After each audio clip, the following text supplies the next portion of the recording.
Welcome to the deep dive. Today, we're going to be tackling Being and Time by Martin Heidegger. Oh, yeah, Heidegger. We've got excerpts from the book itself, the table of contents, Oh, nice. glossary index. We're really going in deep, Yeah, our mission, to try to unpack some of Heidegger's ideas and make them surprisingly accessible. sounds good. So Heidegger starts with a question that's so simple, it's almost disarming. What does it mean to be? Right. It's something we all grapple with, I think, whether we realize it or not. I mean, we all are, right? But have we ever really stopped to think about what that means? Exactly. And Heidegger argues that traditional philosophy, with all of its labels and categories, kind of misses the essence of being itself. It's like trying to understand a painting just by listing its colors. Right, you'd miss the whole You point. miss the composition, the Yeah. emotion, the whole point. Yeah. So Heidegger is calling for a new way of seeing.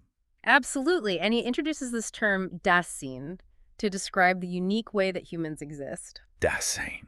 Yeah. Yeah. It's often translated as being there, but it's really about recognizing that our existence isn't separate from the world around us. It's like we're not just observing life, we're in it. We're Yes. participating in it. We're shaping it, being shaped by it, exactly. This idea of being in the world, that's kind of a mind-bending concept. It is, but think about it this way. Even something as simple as using a hammer. Okay? It isn't just about you as a subject and the hammer as an object. Right. It's about the purpose of the hammer, the task at hand, the environment you're in.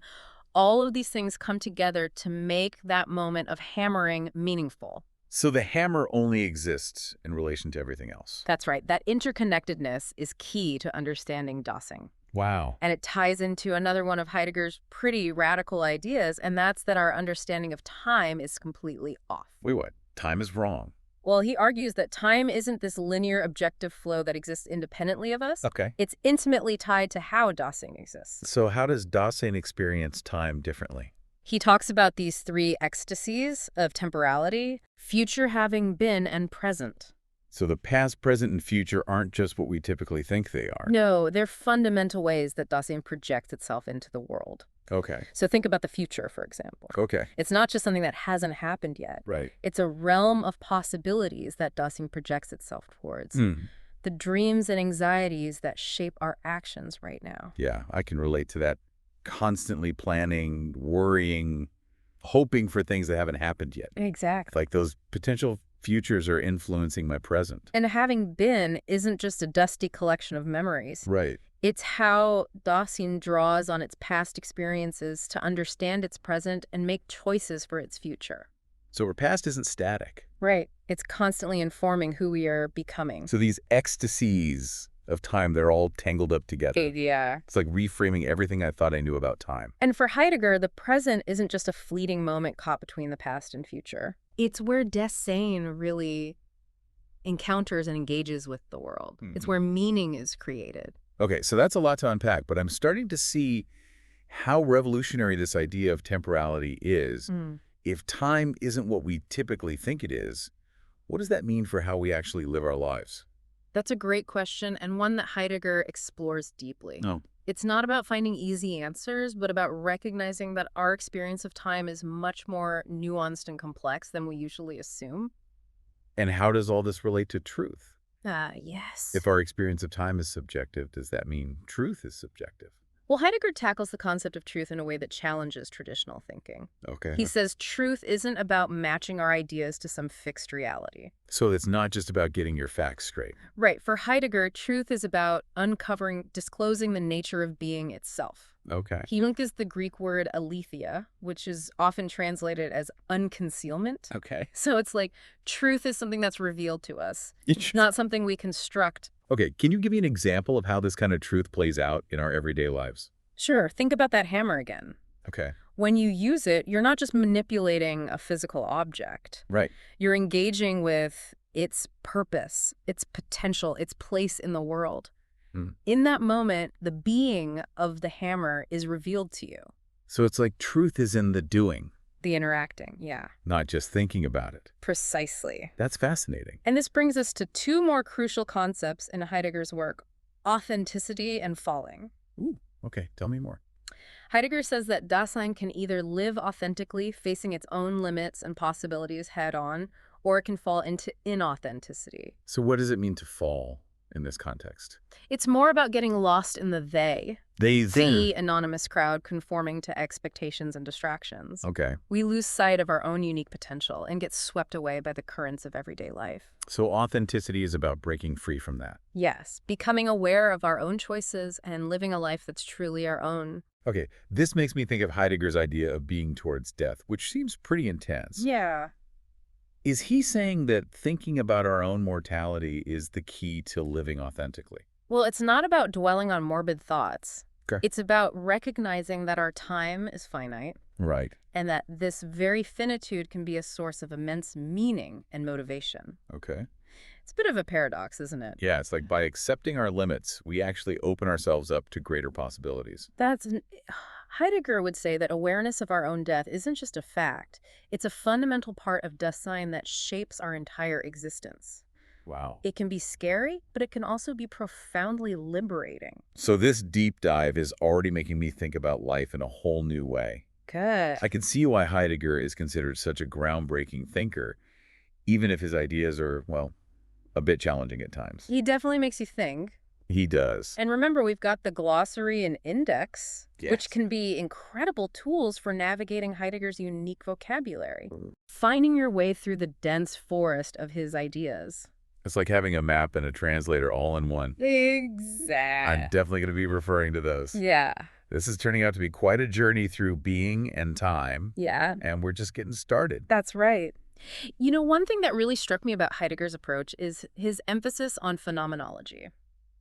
Okay, I'll admit phenomenology sounds a bit intimidating. Yeah. Can you break that down for us? Sure. Think of it like this. Imagine you're trying to describe the taste of an apple. Okay. You could say it's sweet, tart, juicy, Right. but those are just words. Right. Phenomenology is about really paying attention to the experience of tasting that apple. The sensations, the textures, the way it makes you feel. So it's about getting back to that direct experience before we try to put it into neat little categories. Right. And Heidegger uses this approach to analyze Dasein's everyday experiences Okay. to try to uncover what he calls the fundamental structures of being. One thing I've noticed is that Heidegger uses a lot of unique vocabulary terms like thrownness and being with. Right. It can feel like learning a whole new language. It can be challenging, that's for sure. Yeah. But that's where the glossary and the translator's preface become really valuable. Right. The preface helps us understand the complexities of translating Heidegger's ideas into English, Okay. the choices that the translators had to make. I see. It's a reminder that interpretation is always involved. And the glossary is like a mini dictionary for all things Heideggerian. Exactly. It's been a lifesaver for me. Let's take the term thrownness, for instance. Okay. It's such a powerful word, isn't it? Yeah. It captures the idea that we're all thrown into existence, into a world that we didn't choose. Right. We're born into a specific time, a specific place with all its limitations and possibilities. It makes you realize how much of our lives is determined by factors outside of our control. It is. It's a bit humbling. It is, but it's not about feeling powerless. It's about acknowledging the reality of our situation. Right. And then asking, okay, given that this is where I've been thrown, what am I going to do with it? So thrownness is about recognizing our starting point, but it's also about taking ownership of our existence from there. Absolutely. And that's where being with comes in. Okay. Heidegger emphasizes that we're never truly isolated individuals. Right. We're always already in relationship with others, sharing the world, influencing and being influenced by each other. So it's not just about bumping into people on the street Oh, or having casual conversations. it's much deeper than that. Being with is fundamental to how we understand ourselves and the world. Our relationships shape our values, our beliefs, even our sense of self. Right. Think about the people who've had a profound impact on your life, how they've helped you become who you are. That's true.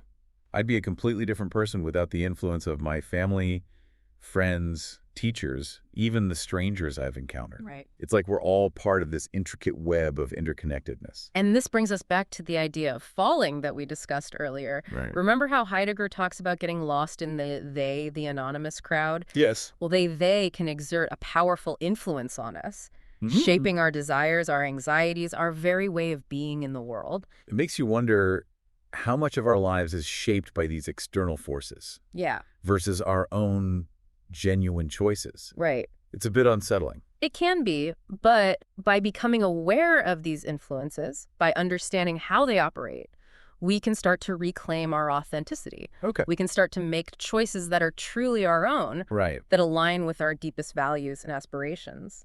So it's not about rejecting they altogether, No. but about becoming aware of its influence. Right. And making conscious choices about how we engage with it. Precisely. Okay. And Heidegger also delves into the nature of language, Okay. arguing that it's not just a tool for communication, but a fundamental way that Dasein discloses the world. Interesting. It's through language that we make sense of our experiences, that we share meaning with others. So language isn't just about expressing our thoughts. Right. It's actually shaping our thoughts. Heidegger would say that language provides the framework for our understanding of being.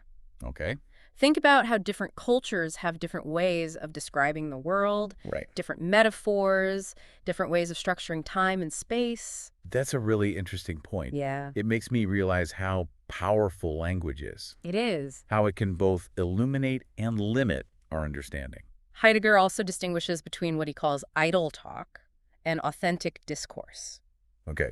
What's the difference? Idle talk is that kind of superficial chatter that doesn't engage with the deeper questions of existence. I think we've all experienced that kind of idle talk. Those Yeah. conversations that feel empty and meaningless, Exactly. that just kind of skim the surface. Right. Authentic discourse, on the other hand, is about grappling with those big questions, trying to understand the meaning of being, Right. engaging in a genuine dialogue with others who are also on that quest for understanding. It sounds like authentic discourse requires a certain level of courage, It does. a willingness to be vulnerable, to share our uncertainties. to really listen to what others have to say. You're absolutely right, and that's where Heidegger's concept of resoluteness comes in. Resoluteness. Okay, I'm intrigued. Resoluteness is about facing our finitude, our thrownness, Okay. and embracing the possibilities that are open to us. Mm-hmm. It's about making choices that align with our authentic selves, Right. even if those choices are difficult or unpopular. Okay. It's about living with intentionality and purpose, even in the face of uncertainty and anxiety. It sounds like it takes a lot of courage to live resolutely, It does. to really own our choices in our existence. It requires facing our fears, listening to that inner voice of conscience, and taking responsibility for our lives. But for Heidegger, resoluteness is the key to living authentically and experiencing the fullness of being. I'm starting to see how all these concepts, thrownness, being with authenticity, resoluteness, Yeah, are all interconnected. they are. They're all pieces of the puzzle that Heidegger is trying to assemble for us. Mm-hmm. A puzzle that helps us understand what it truly means to be. And don't forget that central idea of being towards death that we talked about earlier. Right. Remember how Heidegger emphasizes that our awareness of our own mortality Yes. can be a powerful source of meaning and motivation? It's definitely a concept that's been swirling around in my mind since we first started this deep dive. Mm-hmm. It's both unsettling and strangely compelling at the same time. It is. It's not about dwelling on morbid thoughts or becoming obsessed with death. Right. It's about recognizing that our time is finite and that this very finitude is what gives our lives preciousness and urgency. It's a reminder to make the most of the time we have, to live each day with intention and appreciation. It's like a call to wake up and really start living. Yes. Heidegger is urging us to step out of the autopilot mode of everyday existence and become fully present to the wonder and mystery of being, Wow. to engage with the world around us with a sense of curiosity, creativity, and gratitude. This deep dive is truly pushing me to think about life in a whole new way. Good. It's challenging, but in a good way. Yeah. It's like Heidegger is inviting us to embark on this grand adventure of self-discovery and understanding. And we're fortunate to have these guides, the glossary, the index, the translator's preface, to help us navigate this challenging but ultimately rewarding terrain. Right. They provide a framework for understanding, but ultimately it's up to each of us to make our own meaning out of Heidegger's ideas. I love that it's like we're being given a map and a compass, Yeah. but we get to choose our own path. Yep. And speaking of paths, we're ready to continue our journey with the final part of this deep dive. It's really interesting how Heidegger connects his ideas about being and time to the question of history. Yeah. Like he's saying, our individual existence is all tied up with the grand sweep of history, Right. but not in the way we usually think about it. He challenges that traditional view of history as just a linear progression of events, you know? Right, just a timeline of dates and battles. And Exactly. oh. He's more interested in how Dasein understands and interprets its own past, present, and future. So it's less about memorizing facts and figures Right. and more about how we actually experience history. Exactly how it shapes our worldview and our choices. That makes me think about my own family history, all the Yeah. stories I've heard, Yeah, the cultural background I've inherited. It's all part of who I am, absolutely. even if I don't always think about it. Heidegger uses this term, historicality. Historicality. Yeah, to describe how Dasein is fundamentally temporal and historical. We're not just individuals making choices in a vacuum. Right. We're shaped by the traditions, values, and possibilities that have been passed down through generations. Heidegger says we inherit a heritage of possibilities from the past. That's right. It's not a fixed set of rules, No. but a range of potential ways of being and acting in the world. It's like we're given a toolbox, but we get to choose which tools to use. Right, and how to use them to build our own lives. Exactly. That's a great analogy. And this brings us to another key concept, repetition. Repetition. Yeah, Heidegger argues that authentic historical understanding isn't about blindly repeating the past or trying to recreate some idealized version of it. Okay. It's about critically engaging with our heritage, reevaluating it in light of our own present circumstances, and projecting it into the future. So it's a balance between honoring the past Yes, and being open to new possibilities, new ways of understanding and being in the world. precisely. And just as we can fall into the they, losing our individuality in the crowd, we can also fall into history, That's right. becoming trapped by the past or blindly following tradition without questioning it. Exactly. That's an interesting idea. It can be easy to get caught up in the weight of history, you know? Right, all the expectations and norms that have been Yeah. passed down to us, Exactly. that we lose sight of our own unique potential Right. and the freedom to create our own futures. Authentic historical understanding requires that we confront our own finitude, acknowledge our historical situatedness, and then make choices that align with our own authentic possibilities. So it's about taking ownership of our place in history, Yes. acknowledging the forces that have shaped us, but also recognizing our agency to shape the future. Exactly. It's a lot to take in, It is. but I'm starting to see how all these ideas fit together, Yeah. This intricate web of being time, history, authenticity. Mm-hmm. It's a challenging, but ultimately inspiring way of understanding ourselves and the world. Heidegger's work is a constant invitation to question our assumptions, to delve deeper, to think critically about the fundamental structures of existence. I have to admit, when we started this deep dive, Yeah. I was a bit intimidated by Heidegger's reputation for complexity. I can understand that. But honestly, with your guidance You're doing great. and the help of the glossary and index, Yeah, they're really helpful. I'm finding his ideas surprisingly accessible and incredibly thought-provoking. It's amazing how Heidegger's work just keeps giving. The more you engage with it, the more you discover, Yeah. the more layers of meaning you uncover. So if Heidegger's right Yeah? and being time history are all intertwined in this complex way, Right. what does it all mean for us? How should we live our lives? That's the big question. Yeah, it feels like a big question. It is a big question, and Heidegger doesn't offer any easy answers. Right. It's not about following a set of rules or dogmas. Okay. It's about engaging in this process of questioning, understanding, and creating meaning in our own lives. Recognizing that our understanding is always evolving. It's about waking up to the wonder and mystery of being, Yeah. embracing our possibilities, and living with intentionality and authenticity, Right. knowing that our choices matter not just for ourselves, but for the unfolding tapestry of history. And recognizing our interconnectedness with others and with the historical forces that have shaped us. Right. Understanding that we're all part of this grand story, this ongoing conversation that stretches back through time and continues to unfold in the present moment. This deep dive into being and time has been a mind-bending and transformative experience. It has. Heidegger's ideas are challenging, They are. but they offer such a profound and insightful way of understanding ourselves and the world. Absolutely. I feel like I've been given a whole new set of lenses through which to view my life and my place in the grand scheme of things. It's been a pleasure exploring these ideas with you. And remember, this is just the beginning. Yes. There's so much more to discover in Heidegger's work. And we encourage you to continue your own exploration. Yeah? The glossary and index are valuable tools. Yes. And the translator's preface offers a fascinating glimpse into the challenges of bringing Heidegger's thought into English. Thank you for joining us on this deep dive into being and time. It's been a pleasure. We hope it's inspired you to continue your own journey of discovery and to keep asking those big questions about being, time, and the meaning of it all.